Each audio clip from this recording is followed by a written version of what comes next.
So hello students, मैं आपका teacher Akshay Kumar फिर से आपका स्वागत करता हूं अपने, या मैं कहूं कि अपने नहीं, आपके YouTube channel computer science with Akshay sir. तो भाई आज हम बात करेंगे दो फंक्शंस के बारे में, सीक एंड टेल, जो कि आपको समझने और यूज करने बहुत अच्छे ढंग से आना चाहिए। सीक एंड टेल, ठीक है। पॉइंट वाइज समझेंगे कि क्या है और किस लिए यूज हो रहा है और कहाँ यूज होगा, किस फाइल में हम यूज करेंगे, कैसे यूटिलाइज होगा, ये सारी चीजें अब सीखेंगे। ओके, तो जानते हैं। तो अगर मैं देखूं तो टेल टेल का सिंपल सा क्या हो गया भाई कि आपको कुछ बताना है, कुछ कहना है, तो इसको ऐसे याद रखिए कि ये आपको कुछ बताता है, ठीक है, और ये आपको कुछ दिखाता है या वहां तक पहुंचाता है, ठीक है। दिखाना इज नॉट करेक्ट वर्ड, वहां तक पहुंचाता है। टेल का मतलब हो गया ये आपको क्या बताता है भाई, ये आपको बताता है current position of file pointer, या फिर मैं एक नॉर्मल में कहूं तो कर्सर, ठीक है, नॉर्मल अगर वे में कहूं तो। और ये आपको क्या भाई करता है, ये तो मुझे बता रहा है कि करंट पोजीशन क्या है। मतलब जैसे कि अभी कुछ कोडिंग भी देखेंगे कि करंट पोजीशन आपके फाइल पॉइंटर का कहां पर है। अच्छा, 5 रीड करने के बाद है या फिर कहां पर है। और ये है आपका ये कि आपको चेंज करता है, change the position of cursor, या फिर मैं कहूं फाइल पॉइंटर। मैं और कर्सर भी लिख दे रहा हूं। ओके, इसका एक एसएस ले लीजिए या फिर माइंड में बैठा लीजिए, ठीक है। टेल का काम सिंपल सा क्या है, करंट पोजीशन बताना कि भाई मैं यहां पर है, आपका कर्सर जो है यहां पर है। और सीक का काम क्या है कि चेंज करना, या फिर आपको आपके फाइल पॉइंटर को इस जगह से दूसरी जगह पर ले जाना कि भाई अच्छा यहां तक लिख लिया है, नहीं अब मुझे जो है इसके बाद यहां से लिखना है, तो वो वहां तक पहुंचा दे, ठीक है। अब कैसे क्या है इसका, इसको देख लेते हैं। तो उसके लिए मैं टेक्स्ट फाइल का एग्जांपल लेता हूं, ठीक है। अब देखो जितने सारे फंक्शन हैं आपको कहीं भी यूज हो सकते हैं। अब जो स्पेशल फंक्शंस है, अब रीडर आपको या फिर टेक्स्ट फाइल के जो फंक्शंस है वो कहीं भी यूज हो जाएंगे, ठीक है। मैं कहूंगा कि एक बार बाइनरी फाइल में रीड फंक्शन यूज करके देखना काम करता है कि नहीं करेगा, ठीक है। एक बार अप्लाई करना कि बाइनरी फाइल मैंने यूज किया लेकिन लोड की जगह मैंने क्या लिखा, रीड लिखा, ठीक है। अब आते हैं किस पे भाई, तो ऑब्वियस है कि एक मुझे क्या करना पड़ेगा, फाइल ओपन करना पड़ेगा। मैंने लिखा ओके डॉट टीएक्सटी, ओके मेरा प्यारा फाइल, और मैंने लिखा क्या, आर पहले से क्रिएटेड है, और एक मैंने लिख दिया यहां पर क्या भाई, प्रिंट। हाँ, क्या करते थे हम लोग, एफ लेते थे ना, कोई बोलता नहीं है, दिक्कत यही है ना कि अरे गलती हो गई, बताओ कि कहां पर हुई है, रीड, ओके। और मैंने यहां लिखा 7, ठीक है। बस अब देखो उस फाइल का कंटेंट क्या है, ये मैं यहां पर ऊपर लिख देता हूं। मैं यहां लिखता हूं वही हमारा पुराना I am a teacher, I am a teacher, okay, ये लिख दिया, फुल स्टॉप लगा दिया, बात खत्म। अब ये रीड करेगा तो क्या देगा भाई, ये रीड करेगा तो ऑब्वियस क्या देगा कि 1, ये 1 हो गया, ये 2 हो गया, स्पेस भी काउंट होगा, 3 4 5 6 और ये 7, यानी आई एम ए, बस यहां तक देगा, ठीक है। आई एम ए ये दे दिया। अब हमें देखना है कि हमारा कर्सर है कहां पे, तो मैं यहां पर लिख सकता हूं प्रिंट में एफ डॉट टेल, बताओ भाई, तो ये आउटपुट क्या देगा, ये आउटपुट तो देगा भाई कि आपका कर्सर कहां पर है, 7 कैरेक्टर पे है। ऑब्वियस है कि यहां पर ये कर्सर ब्लिंक होते हुए आपको समझ में आ जाएगा, 7 पे है।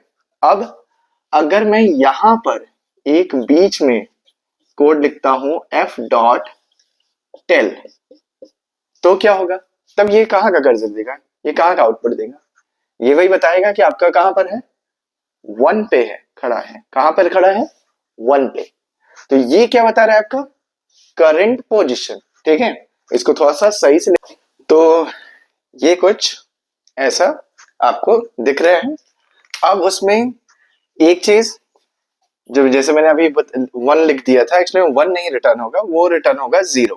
ठीक है, क्योंकि स्टार्ट में जब भी फाइल ओपन होगा, है ना, स्टार्ट में जब भी फाइल ओपन होगा वो क्या रिटर्न करेगा कि आपका फाइल पॉइंटर कहां पर है, 0 पे ब्लिंक हो रहा है, यहां पे रहेगा ना, क्योंकि फाइल तो हो सकता है खाली भी हो, फाइल तो खाली भी हो, तो इसलिए बाय डिफॉल्ट ये क्या रिटर्न करेगा, 0।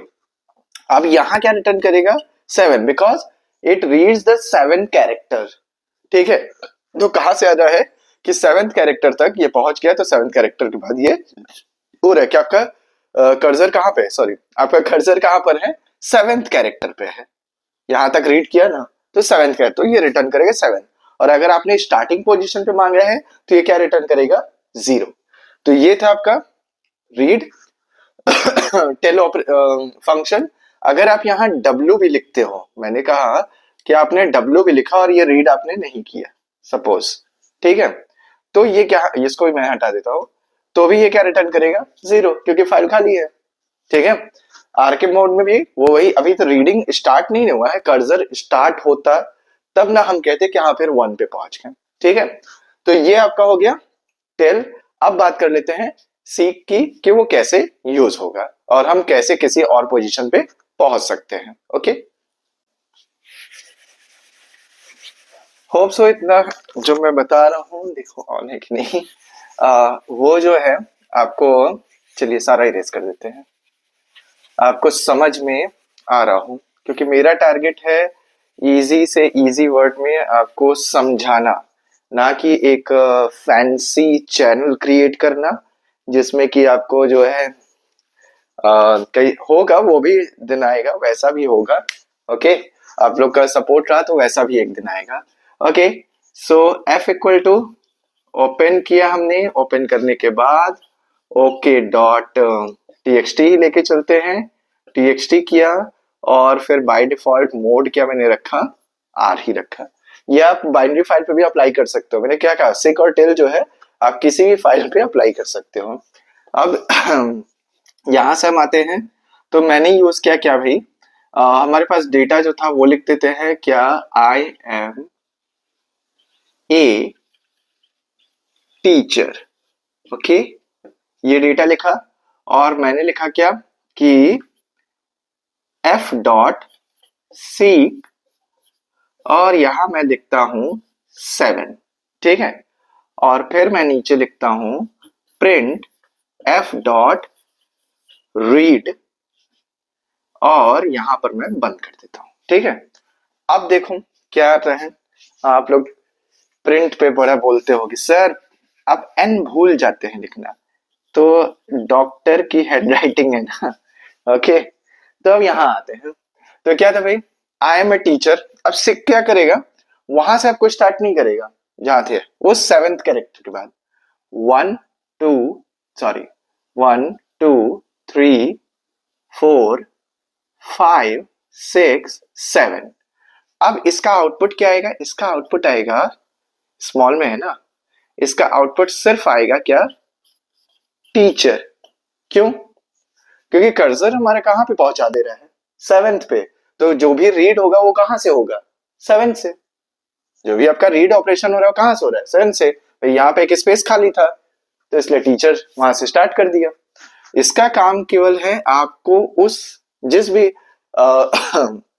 बाइट पे आप जाना चाहते हैं उस बाइट पे ये आपको पहुंचा देगा। बाइनरी फाइल के अगर रिकॉर्डिंग करेंगे और अगर टेक्स्ट फाइल की रिकॉर्डिंग करेंगे तो जिस कैरेक्टर पे आप जाना चाहते हैं उस कैरेक्टर से आपको पहुंचा देगा। तो मुझे 7 कैरेक्टर पे जाना था, 7 कैरेक्टर खाली है भाई, तो 7 कैरेक्टर के बाद जो भी है वो आपका क्या आ जा रहा है, प्रिंट हो जा रहा है, टीचर। ठीक है, तो टेल का काम क्या था? सिंपली आपको बताना है कि आप कहां पे हैं, जो इससे पहले मैंने बताया। और सीक का काम क्या है? कि आपको वहां पर पहुंचाना। अगर मैं यहां पर लिख दे रहा हूं, चलिए मैं यहां पर लिख दे रहा हूं क्या भाई, कि मुझे जो है 2, बस इतना चाहिए, ठीक है। या फिर मुझे चाहिए, मैं यहाँ थोड़ा सा बढ़ा के लिखता हूँ ताकि वो समझ में भी आए। मैंने यहाँ लिखा 10, तो भाई 8 9 10। अब इसके बाद क्या आ जाएगा? आपका आउटपुट क्या आएगा? जब हम रीड ऑपरेशन करेंगे तो क्या आ जाएगा? आउटपुट आ जाएगा CHER, बस यहां से था आपका, ठीक है। तो भाई जहां से भी आपका हो रहा है उसके बाद से वो रीड करना स्टार्ट कर देगा। आपको 10 तक पहुंचा दिया, उसके बाद उसने रीड कर दिया, ठीक है। होप सो ये वीडियो आपको समझ में आ गया होगा। तो ये था आपका basic use of sick and tell. Okay, ये मैंने लिखा था, उसको इरेज कर दिया था। तो सिक का काम क्या है? आपको जिस भी पोजीशन पे आप जाना चाहते हैं वहां तक पहुंचाना। और टेल का काम क्या है? आपको बताना है कि आपका कर्सर कहाँ पे है। तो इससे रिलेटेड, इस वीडियो से रिलेटेड कोई भी क्वेश्चन हो, आप इत्मीनान से मेरे इंस्टा हैंडल और बाकी जगह पूछ सकते हैं। हाँ, तो भाई अपने बोर्ड एग्जाम पे फोकस करिए। मैं जितना जल्दी हो सकेगा, भाई बहुत दूर तक चलना है हम लोग को ना, जितना जल्दी से जल्दी हो सकेगा मैं वीडियोस जो है बनाते रहूंगा और अपलोड करते रहूंगा। एट द एंड यही कहूंगा, जैसे पिछले वीडियो में कहा था, जैसे किसी मेरे ही एक स्टूडेंट ने, देखिए हर चीज का अलार्म लगा के रखता हूँ कि अब खाना बनाना है, ओके। मेरे ही किसी एक स्टूडेंट ने कहा कि अभी प्रयागराज में है वो, पढ़ाई करता है। तो उसने कहा कि जो होता है वो अच्छे के लिए होता है ना। लेकिन मेरा ये मानना है कि नहीं, कोई जरूरी नहीं कि जो हो रहा है वो अच्छे के लिए होता है। जो लिखा है वही होता है, ठीक है। हम बस अपना कर्म करते हैं। हाँ, अच्छा या बुरा जो भी हुआ है उसे हम एक्सेप्ट कैसे करते हैं वो हमारे ऊपर डिपेंड करता है। अगर हम उसे अच्छे वे में एक्सेप्ट करते हैं कि ठीक है चलो ये अच्छा हुआ, कोई दिक्कत नहीं है, देन जो होता है अच्छे के लिए होता है। और जो हुआ उसे हम सोचते हैं कि नहीं यार ये मेरे साथ नहीं होना चाहिए था, मैं तो बड़ा अच्छा आदमी था, तो भाई वो आपको लगेगा कि बुरा होगा। तो इस लाइन का एक बहुत डीप मीनिंग है जो आपको आगे जब रिजल्ट आएगा ना तब ये समझ में आएगा। ओके, तो वीडियो को यही एंड करते हैं। थैंक यू सो मच इतना सपोर्ट करने के लिए और मुझे यहाँ तक कॉन्फिडेंस बढ़ाने के लिए कि हाँ मैं भी एक यूट्यूबर बन सकता हूँ। थोड़ा छोटा ही सही, थोड़ा सा बड़ा बनाना आपका काम है। Thanks again.